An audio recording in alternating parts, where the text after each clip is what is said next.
Kanye कुब्जे Dwija कश्चित् दासी पति अजामिलः नामना नष्ट सदाचारो दास्य संसर्ग दूषितः। कान्य कुब्ज नगर कन्नौज, कन्नौज में एक दासी पति ब्राह्मण रहता था। उसका नाम था अजामिल। दासी के संसर्ग से दूषित होने के कारण उसका सदाचार नष्ट हो चुका था। रास्ते में चलते हुए पथिकों को लूटता है, जुआ खेलता है, चोरी करता है, निंदनीय कार्य करके परिवार का पेट भरता है, दासी के बच्चों का लालन पालन करता रहा। इस प्रकार करते हुए कितना 88 वर्ष बीत गए। 88 वर्ष का हो गया बूढ़ा अजामिल। उसके 10 पुत्र थे। सबसे छोटे पुत्र का नाम था नारायण। अजामिल अपने सबसे छोटे पुत्र नारायण से बड़ा प्रेम करते हैं। एक दिन उसे ले जाने के लिए यमदूत आए। यमदूतों को देख करके अजामिल ने देखा कि भयंकर 2 यमदूत हैं। उनके हाथों में यमपाश है, टेढ़े मुंह हैं, लंबे लंबे दांत, लंबे लंबे बिखरे हुए केश, काले रोए खड़े हुए, लंबे लंबे नाखून हैं, भयंकर भेष है। उनको देख करके अपने पुत्र नारायण को पुकारने लगा। दूरे क्रीडन् काशक्तं पुत्रं नारायणं वयं प्लावतेन परेणो उच्चैराजुहावा कुलेन्द्रियः। नारायण जल्दी आओ, जल्दी आओ नारायण, मुझे ये भयंकर यमदूत ले जाना चाहते हैं। इसी समय पर उसका नारायण तो नहीं आया, लेकिन भगवान के दूत आ गए। देवदूत आ पहुंचे हैं और यमदूतों को उन्होंने रोक दिया। यमदूत कहने लगे, आप कौन हैं? हमें क्यों रोक रहे हैं? ये तो दुष्ट है, ये तो पापी है, हमें इसे नरक में ले जा रहे हैं, आपने इसे क्यों रोक दिया?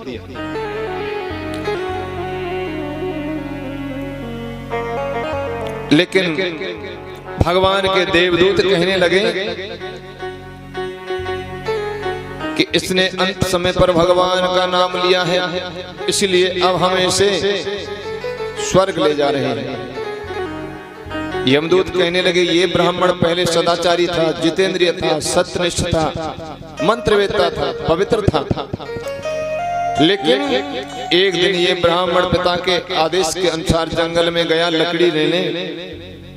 जब वापस आ रहा था तो इसने देखा कि एक भ्रष्ट शूद्र मदिरा पी करके किसी वेश्या के साथ में कुकर्म कर रहा है।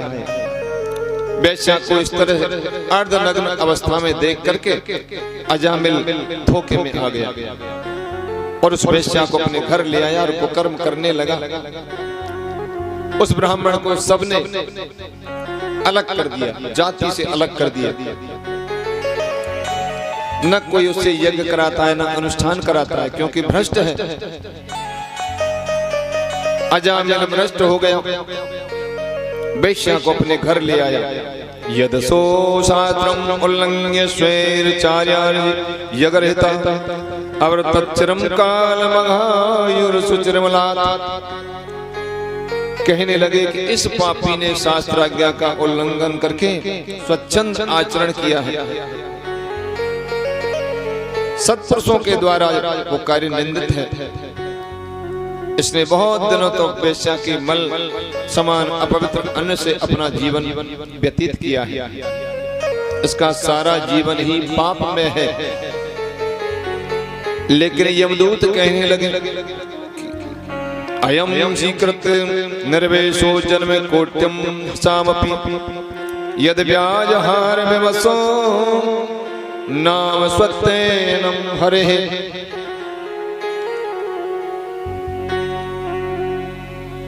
यदा नारायणेति अगच्चक्षुरक्षम। यमदूतो तुम्हारी बात तो सही है, इसने यानी पाप किए हैं, अनाचार किया है, लेकिन इसने अंत समय पर भगवान का नाम लिया है। कोटि कोटि जन्मों की पाप राशि का पूरा पूरा प्रायश्चित इसने अंत समय पर नाम भगवान का नाम स्मरण करने के कारण इसके सभी पाप नष्ट हो गए, क्योंकि इसने विवश होकर के ही सही, कैसे भी सही, भगवान के परम कल्याण में मोक्ष प्रद नाम का उच्चारण किया है। जिस समय पर यानी कि जिस समय इसका अंत समय था, प्राण निकलने वाले थे, उसी समय पर इसने नारायण को उच्चारण किया है। इन 4 अक्षरों का उच्चारण किया, उसी समय इस पापी के समस्त पाप नष्ट हो गए। भगवान का नाम तो ऐसा है, भगवान के नाम का स्वभाव है पापों को नष्ट करना। जब हम भगवान का नाम लेते हैं तो हमारे जीवन में किए हुए हमारे पाप नष्ट हो जाते हैं। जैसे घर में कूड़ा कचरा इकट्ठा है जाए तो हम कहाँ करें, झाड़ू लामे और झाड़ू दे के घरे साफ करें। वही प्रकार से हमारे मन में, हमारे हृदय में, हमारे अंदर ये शरीर भी एक घर है, और इस घर में कितना कूड़ा है वो हम ही जानते हैं। हमें ही पता है हमारे अंदर कितना कूड़ा भरा हुआ है, कितने आदमी थे, कितने लोगों से तो हम ईर्ष्या करते हैं। कोई हमारे घर के आगे है कि निकल के जा रहे हो और वो हमारो बैरी होए, दुश्मन होए, तो बैठे बैठे दांतन ने भीचेंगे काउदना तो अंतरा में आवे। क्यों? क्योंकि उसके प्रति हमारे अंदर ईर्ष्या भरी हुई है, और ये ईर्ष्या द्वेष जो हमने पाल रखे, यही कूड़ा कर यही कूड़ा है। ईर्ष्या, द्वेष, बैर, झूठ, कपट, दगा, बेईमानी, ये जितने भी हैं, काम, क्रोध, मद, लोभ, मोह, यही तो कूड़ा है। ये कूड़ा अपने अंदर हमने समेटा हुआ है। सबसे सरल व्यवहार रखो, सबको समान भगवत स्वरूप देख करके सबसे प्रेम करो, किसी से ईर्ष्या मत करो। क्योंकि जब भगवान को ही सब अच्छे लगते हैं, चाहे कोई पापी हो, चाहे पुण्यात्मा हो, चाहे दुष्ट हो, चाहे देवता हो, भगवान को तो सब अच्छे लगते हैं।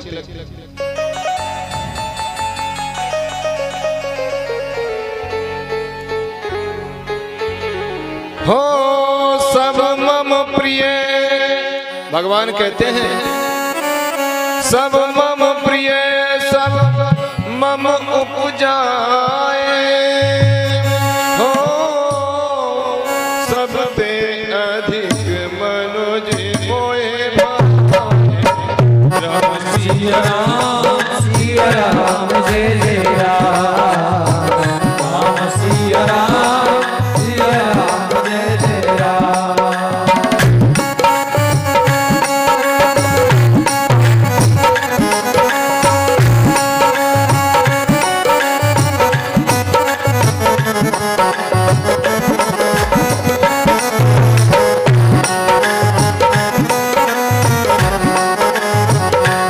Oh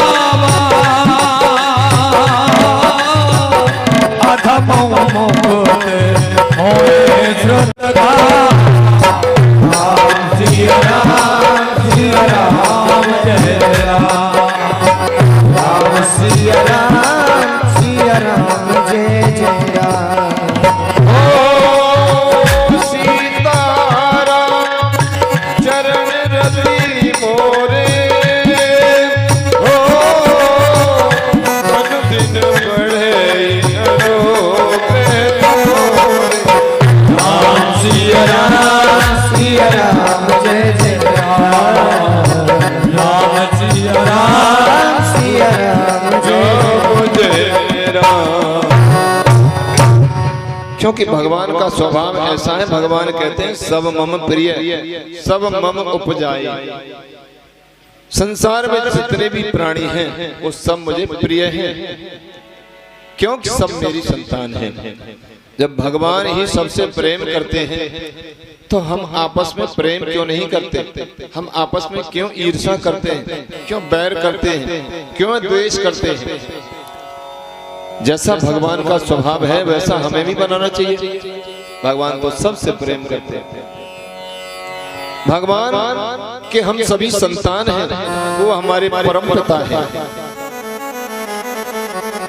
तो ये कूड़ा कचरा हमने अंदर डाला हुआ है, और जैसे झाड़ू से अपने घर को बुहारते हैं, झाड़ते हैं, कूड़े को बाहर निकालते हैं, उसी प्रकार से सत्संग रूपी झाड़ू लेकर के भगवान की कथाओं का, भागवत का सहारा लेकर के और सत्संग रूपी झाड़ू से अपने अंतर को, अपने मन को झाड़ दीजिए, बुहार दीजिए, और ये सब कूड़ा कचरा बाहर निकाल दीजिए। ये कूड़ा कचरा हमें बाहर निकालना है, और इसका एकमात्र उपाय है भगवान का नाम। नहीं कल करम भगत बिमेकु, राम नाम अवलंबन एकु। कलयुग केवल हरि गुण गावत नर पावत भव था। भगवान का नाम, भगवान का नाम हम स्मरण करेंगे, भगवान का नाम यदि हम लेंगे तो हमारे पाप नष्ट हो जाते हैं। भगवान का नाम लेने से हमारा अंतर मन पवित्र होता है, और पवित्र अंतर मन होगा हम पाक साफ हो जाएंगे। हमारा मन शुद्ध होगा तो ठाकुर जी की तरफ जाएगा, हमारे सारे पाप नष्ट हो जाएंगे, सारी बुराइयां, हमारा अंतर दूर होगा भगवान के नाम के जाप से। एक बीकानेर का राजा, उसको कुष्ठ रोग हो गया। वो राजा हो गया कोड़ी। राजा ने सोचा कि अब मैं राज करने के योग्य नहीं हूं, राजा बनने के योग्य नहीं हूं, और उसने विचार किया कि अब मैं काशी में जाकर करवट लूंगा, काशी में जाकर के मरूंगा। ऐसा कहा जाता है जो भी काशी में जाकर के मरता है तो शंकर भगवान उसके कान में राम नाम का उपदेश कर देते हैं, और उसका मोक्ष हो जाता है, उस स्वर्ग को चला जाता है। भगवान शंकर उसके सभी पापों को राम नाम के उपदेश से नष्ट कर देते हैं। इसी कारण से वो राजा काशी में मरने के लिए, आत्महत्या करने के लिए जा रहा है। राजा के साथ कुछ सैनिक जा रहे हैं। रास्ते में कबीरदास जी का आश्रम है। कबीरदास जी के पुत्र हैं कमालदास। कमालदास कबीरदास जी तो नहीं है, कमालदास है। जाकर के देखा, पूछा भैया कौन है, कहाँ जा रहे हैं? तो उन्होंने कहा कि राजा काशी में मरने के लिए जा रहा है, कोड़ी हो गया है। कमालदास ने कहा वहां जाने की आवश्यकता नहीं है, मेरे पास में आओ। कमालदास राजा को अपने आश्रम पर ले आए और 2 बार राम राम कहा, हाथ में जल लिया, 2 बार राम राम कहा। राम राम कह करके राजा को छींटे लगा दी और राजा का कोढ़ सही हो गया, राजा वापस चला गया। कमालदास को अहंकार हो गया कि मैंने राम की कितनी साधना की है, मेरे राम नाम के प्रभाव से कोढ़ी राजा सही हो गया। जब उसके पिताजी आए, कबीरदास जी आए, तो सबसे पहले वही बात, पिताजी मैंने 2 बार राम राम का उच्चारण किया और राजा का कोढ़ सही कर दिया। कबीरदास जी कह रहे हैं कि इसे अहंकार हो गया है, इसको अहंकार हुआ है। एक चिट्ठी लिखी और कहा कि जाओ तुलसीदास जी के पास चले जाओ। चिट्ठी लेकर के तुलसीदास जी के पास में गए हैं। तुलसीदास जी ने चिट्ठी पढ़ी है, उसमें लिखा हुआ है कि कमालदास ने 2 बार राम राम कह करके कोड़ी राजा को ठीक कर दिया। अब तुलसीदास जी कहने लगे कि कबीरदास जी कमालदास को राम नाम की महिमा समझाना चाहते हैं। कमालदास को वहीं रोक लिया, तुम यहीं ठहरो। तुलसीदास जी ने ऐलान करवा दिया कि जितने भी कोड़ी कहीं भी हैं मेरे आश्रम पे आ जाओ और मैं उनका कोड ठीक कर दूंगा। 1000 कोड़ी वहां इकट्ठे हुए। अब तुलसीदास जी ने कहा कि 500 को आज ठीक करूंगा, 500 को कल। एक बार तुलसीदास जी ने राम इस प्रकार से बोला, राम का नाम एक बार बोला और 500 कोड़ियों पे चींटे लगाई। 500 कोड़ियों का कोड़ ठीक हो गया। 500 कोड़ियों का दूसरे दिन ठीक हो गया। कमालदास इसको देख करके आश्चर्यचकित हो गया कि मैंने तो 2 बार राम राम कहा, तब जाकर के एक व्यक्ति का, एक राजा का कोड़ ठीक हुआ, और तुलसीदास जी ने एक बार राम कहने पर 500 कोड़ियों को ठीक कर दिया। कमालदास ने नीचे नजरें झुकाई, अपने पिता के पास में आए। पिताजी ने पूछा क्या हुआ? पिताजी, तुलसीदास जी ने एक बार राम का उच्चारण करने पर 500 रोगियों को ठीक कर दिया। कबीरदास जी करें, अभी तुलसीदास जी भी राम नाम की महिमा नहीं समझ पाए। एक चिट्ठी फिर लिखी, कमालदास को सूरदास जी के पास में भेजा, जाओ सूरदास जी के पास में जाओ। कमालदास जी सूरदास जी के पास में, सूरदास जी के आश्रम पे गए हैं और प्रणाम किया और कहा कि मैं कबीरदास जी का पुत्र कमालदास हूं, ये चिट्ठी आपके लिए दी है। अब सूरदास जी तो अंधे हैं, वो देख थोड़ी सकते। चिट्ठी में भी कुछ नहीं लिखा था, खाली था। सूरदास जी बात को समझ गए और कहने लगे, बेटा कमालदास जाओ, वहां गंगा जी में मुर्दा बहता हुआ चला आ रहा है, उसको निकाल करके मेरे पास में लाओ। कमालदास करें, ये सूरदास जी तो कुछ देख ही नहीं सकते और इनको इतनी दूर से कहां मुर्दा दिख गया। दौड़े दौड़े कमालदास जी गंगा जी पे गए, देखा तो सचमुच एक मुर्दा बहता हुआ चला आ रहा है। कमालदास जी आश्चर्यचकित रह गए। उस मुर्दे को उठा करके सूरदास जी के पास में लाए। सूरदास जी ने हाथ में अंजलि में गंगा जल लिया और केवल रा उच्चारण किया।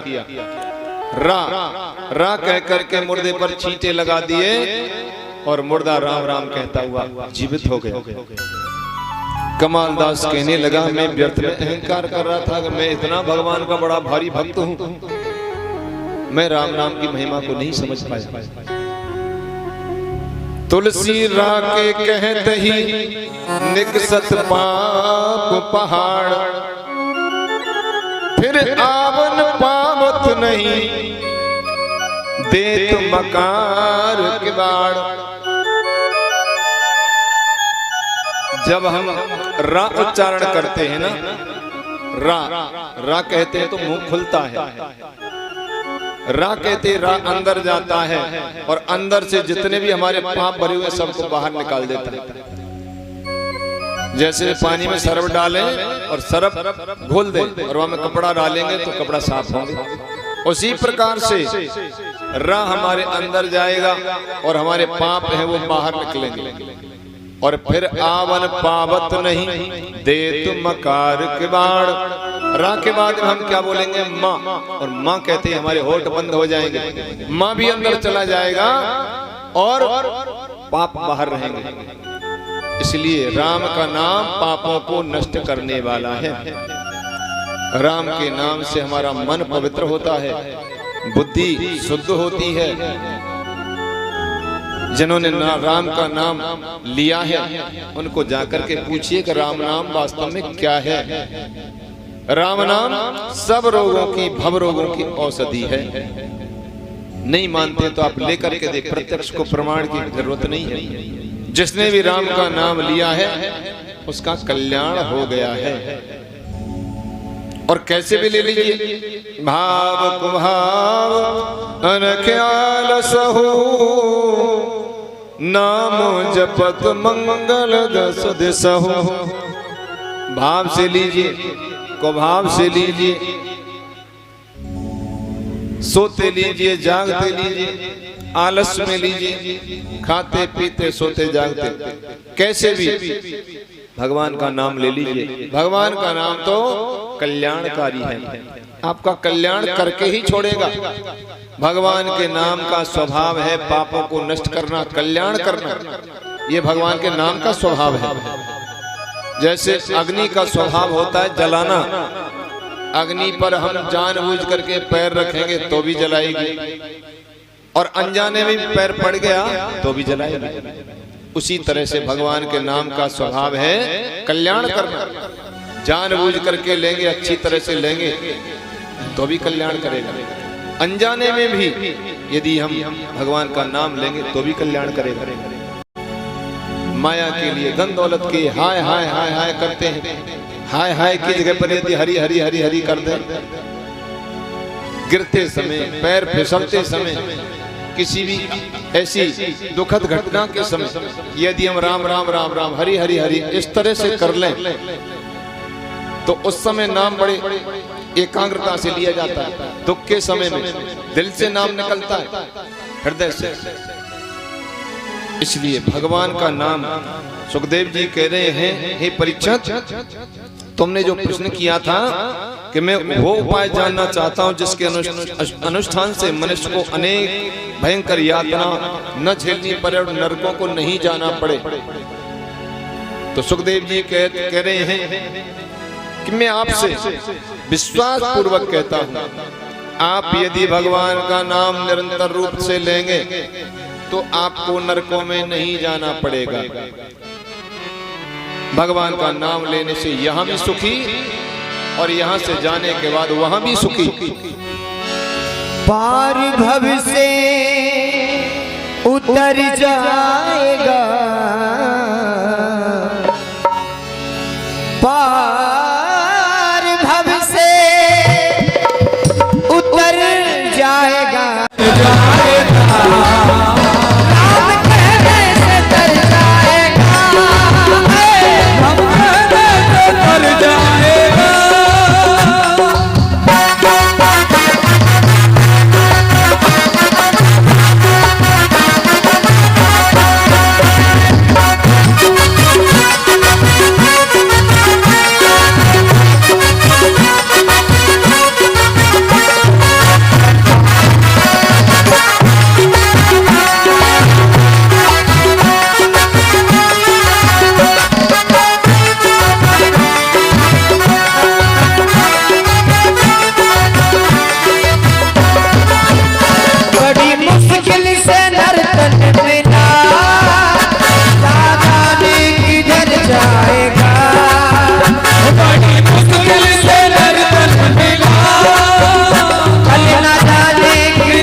सब कहेंगे कहानी तेरी, सब कहेंगे कहानी तेरी।